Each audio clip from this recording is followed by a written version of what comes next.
당신이 몰랐던 이야기, 오늘은 빈민가가 생기는 이유에 대한 이야기입니다. 저번 영상에서 말씀드렸던 당신이 몰랐던 이야기 책이 드디어 실물 도서로 나왔습니다. 오늘 배송이 시작되었고 서점에서도 만나보실 수 있습니다. 자세한 건 댓글에 적어두도록 하겠습니다. 많은 관심 부탁드립니다. 세계 어느 나라 어느 도시에 가든 거의 반드시 존재하는 지역이 있습니다. 바로 빈민가이죠. 그 도시의 유명세나 경제력, 물가와는 별개로 도심에서 조금만 벗어나면 손쉽게 빈민가를 찾아볼 수 있습니다. 영국의 런던, 프랑스의 파리, 미국의 뉴욕, 이름만 들어도 낭만과 아름다움에 부유한 이미지가 연상되는 세계의 대표적인 도시이지만 이 도시들에도 치안 불안과 열악한 위생, 주거 환경으로 고통받는 빈민가는 존재하죠. 한국 서울에도 빈민가는 존재합니다. 화려한 서울에 가려져서 안 보이는 것뿐이죠. 대표적인 게 강남의 무허가 판자촌, 구룡마을도 빈민촌입니다. 해외 유튜버들이 한국의 할렘이라고 소개하면서 해외에서도 꽤 유명해진 곳이죠. 송파대로에 있는 무허가 비닐하우스촌, 화훼마을도 있고요. 다만 이들은 행정력이 미치고 다른 빈민가와 다르게 치안은 어느 정도 유지된다는 점에서 조금 다르긴 합니다. 도시 지역의 인구가 지속적으로 증가하면 빈민가에 거주하는 사람들의 수도 같이 증가합니다. 2023년 10월 열악한 주거 환경에서 살아가고 있는 사람들에게 집을 지어주는 국제적 비영리적 비정부기구 헤비타트의 보고에 따르면 현재 전세계 10억여 명이 빈민가나 비공식 정착촌에 거주하고 있죠. 다시 말해 전세계 8명 중 1명이 빈민가에 거주하는 것입니다. 심지어 아시아 태평양 지역 도시 거주자는 2030년까지 28억 명 이상이, 2050년에는 35억 명이 빈민가에 거주할 것으로 추산될 만큼 주거 취약층에 대한 문제가 심각한 상황이죠. 그런데 빈민가란 정확히 무엇일까요? 단순히 가난한 사람들이 사는 동네인 걸까요?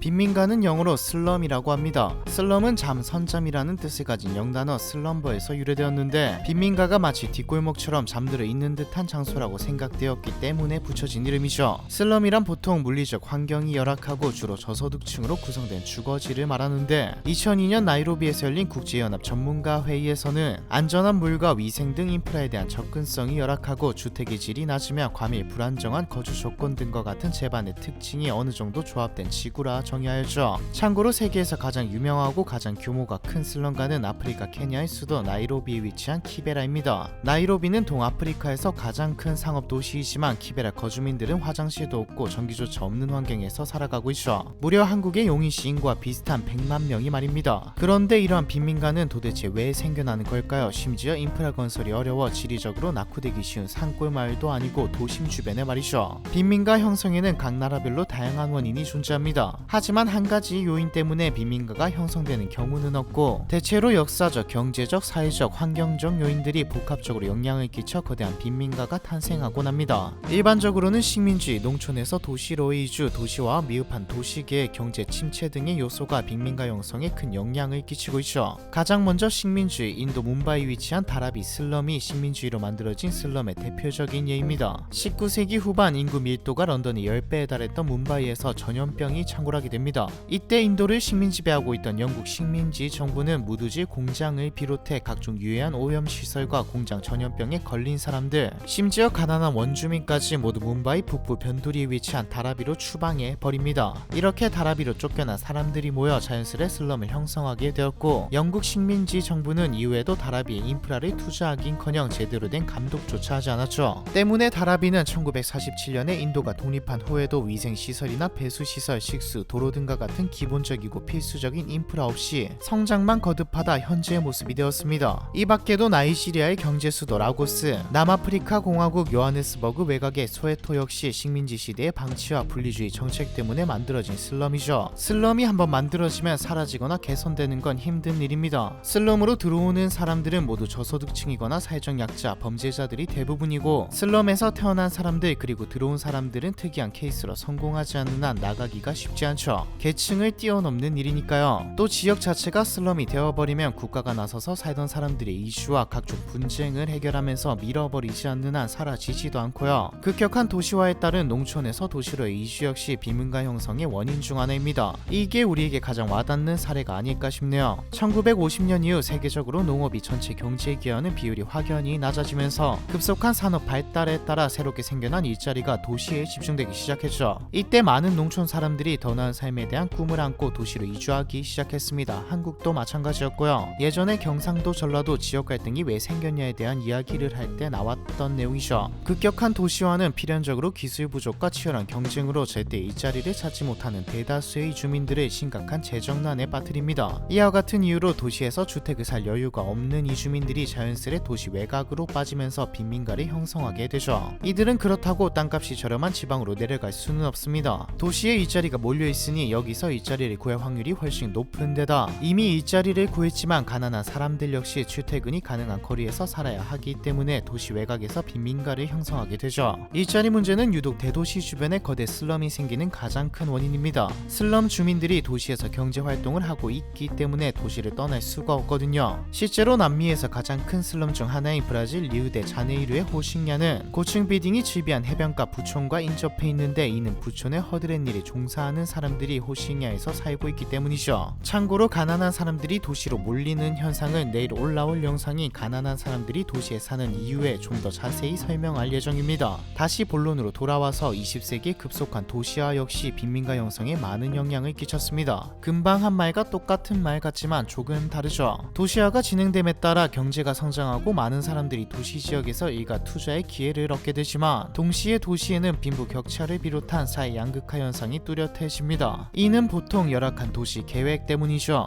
도시화 과정에서 특정 지역으로 급속한 인구 집중이 발생하지만 많은 인구를 수용하기 위한 주택 공급과 인프라 건설의 속도는 인구 증가 속도를 따라가지 못해 불균형한 상황이 발생합니다. 수요는 많은데 공급은 부족하니 부동산 값은 계속 오르게 되고 자연스레 소득이 낮은 사람들은 도시 외곽으로 밀려나게 되죠. 이에 따라 원주민이 쫓겨나는 현상도 발생합니다. 예를 들어 1960년대 런던의 도심 지역에는 주로 노동자 계급이 살았고 중산층과 상류층은 교외 지역에 모여 살았습니다. 그런데 도로가 건설되면서 접근성이 높아진 도심에 여러 기업과 편의시설이 생기자 교외에 살던 중상류층이 생활이 편리하고 근무지와 가까운 도심으로 이주하기 시작하죠. 이때 중상류층은 노동자 계급이 살던 낙후된 주택을 사서 수리하거나 새로운 주택을 짓기 시작합니다. 그 결과 도심의 주거지로서의 가치가 다시 말해 부동산 가격이 천정부지로 치솟게 되었고 원래 도심에 살던 노동자 계층은 갑작스레 높아진 임대료를 감당하지 못하고 도심 인근의 낙후지역으로 밀려나게 되었죠. 이렇게 비워진 공간은 부동산 개발업자에 의해 고가의 주택과 건물로 탈바꿈되면서 땅값은 더욱 높아집니다. 도심의 특정 지역이 활성화되거나 용도가 바뀌는 등의 변화에 따라 부동산 가치가 상승하면서 원주민 즉 기존 거주자가 밀려나는 현상을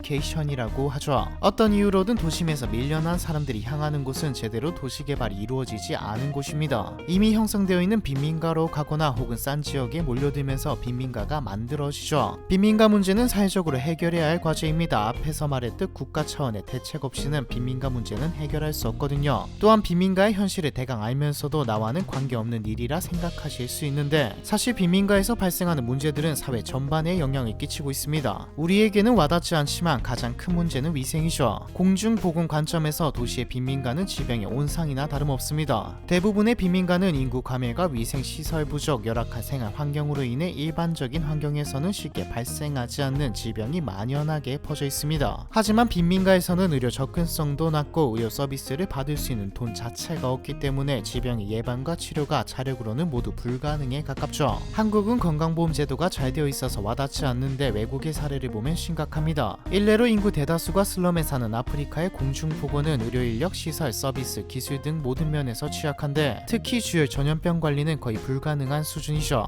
에이즈가 처음 시작되었을 당시 아프리카 국가들의 미흡한 대처로 인해 수많은 인명피해가 발생했고 에이즈는 빈민가를 시작으로 퍼져나가 사회 전 방위적으로 생산력이 저하되는 문제로 이어졌습니다. 2014년에는 에볼라 바이러스로 총 1만 1325명의 사망자가 발생했는데 이 중 15명을 제한 모두가 서아프리카, 기니, 라이베리아, 시에라리온에 있었다는 사실을 고려한다면 공중보건 취약성의 위험이 어느 정도인지 감이 잡히실 겁니다. 지난 코로나19 때도 보건 시스템이 취약한 국가에서 어떻게 효과적으로 전염병에 대응할 것인지 말이 많았고요. 빈민가에서 발생하는 범죄 역시 사회 전반의 치안 불안을 야기하고 있습니다. 경제적 차이가 범죄에 미치는 영향에 관한 연구들은 주로 빈곤층의 증가, 경제적 호황과 불황의 순환, 실업자의 증가가 범죄 발생 발생에 끼치는 영향을 검증해 왔는데 연구들에 따르면 대체로 빈곤층이 밀집한 지역의 범죄율이 높게 나왔죠. 당연한 결과이지만 핵심은 경제적 궁핍 자체가 범죄에 영향을 미치기보다는 지역 내 소득 격차 수준이 클수록 해당 지역의 범죄 양상이나 상황이 심각해진다는 점입니다. 이는 즉 가난과 범죄의 연관성보다는 소득 불평등과 범죄 발생 간의 연관성을 본 것이죠. 일자리를 찾기 어려운 극빈층일수록 양밀매나 성을 사고 파는 것과 같은 지하 경제로 생계를 유지하는 경우가 흔한데 실제로 멕시코의 타후아나와 콜롬비아의 보고타 같은 남미 도시의 슬럼들은 대부분 갱단이 장악한 상태입니다. 심지어 베네수엘라 등 일부 국가에서는 슬럼 치안 유지를 위해 군을 투입할 정도이며 공권력이 미치지 않는 강력범죄의 온상인 곳도 많죠. 또한 빈민가에서 무허가 주택 세입자의 불법 점거를 눈감아주는 대가로 상납을 받는 정치가 폭력 조직, 경찰 등이 존재하는 등 다양한 가불관계가 얽혀있는 경우도 많습니다. 그런 개인뿐만 아니라 사회를 병들게 하는 빈민가는 어떻게 없앨 수 있을까요? 일단 세계 각국 정부는 빈민가를 개선한다는 생각보다는 빈민가를 없앨 기회를 노리고 있는 것에 가깝습니다. 앞에서 말했듯 빈민가는 도시 주위 혹은 도시에 생기기 때문에 초기에는 신경을 쓰지 않고 있지만 도시가 점점 더 커지고 포화될수록 빈민가도 필요해지기 때문이죠. 정확히는 빈민가 땅이 필요해지는 겁니다. 무허가 불법 거주지인 슬럼이 토지 소유주들의 재산권을 침해한다는 논리로 슬럼 거주민들을 어떻게든 강제 퇴거시키려 하고 있죠. 하지만 이러한 방식의 강제 이주는 근본적인 해결책이 아닙니다. 사라진 빈민들은 어디선가 또 모여서 빈민가를 형성하게 되니까요. 한 번의 강제 이주는 빈민들이 국가에 대한 증오를 키우는 명분을 제공하고 이들은 국가는 물론 자신들에게 무관심한 사회 전체의 분노를 느끼게 됩니다. 여기서 끝나면 그나마 다행이지만 계속 방치된다면 그리고 숫자까지 많아진다면 사회 갈등과 범죄, 치안 불안까지 가져오게 되죠. 가장 좋은 방법은 빈민들에게 기회를 제공하는 겁니다. 즉 노숙자, 사회적 약자와 저소득층에게 교육의 기회와 일자리를 가질 수 있도록 도와주는 것이죠. 빈민가 형성 요인은 다양하지만 핵심은 방치입니다. 한국에는 아직 악명 높은 빈민가 슬럼이 없지만 서울은 점점 더 커지고 있고 사람들은 몰려들고 있죠. 거기다 외국인 노동자들까지 들어오고 있는 상황입니다. 만약 여러가지 요인에 의해 빈민가가 형성되었음에도 방치한다면 또 모르죠. 얼마 안가 우리는 앞에서 소개한 어디 국가의 뭐처럼 서울의 역이라고 소개할 만한 빈민가 슬럼이 생길지도 모릅니다. 실제로 한국은 사람도 줄고 특히 지방의 인구가 급격히 감소하면서 국가에서도 손을 대지 않는 빈집촌들이 늘어나고 있습니다. 이 빈집촌의 형성은 다른 국가의 사례를 보면 빈민촌의 형성의 시작이기도 하죠. 빈민가가 생기는 이유에 대한 이야기 이번 편은 여기까지입니다.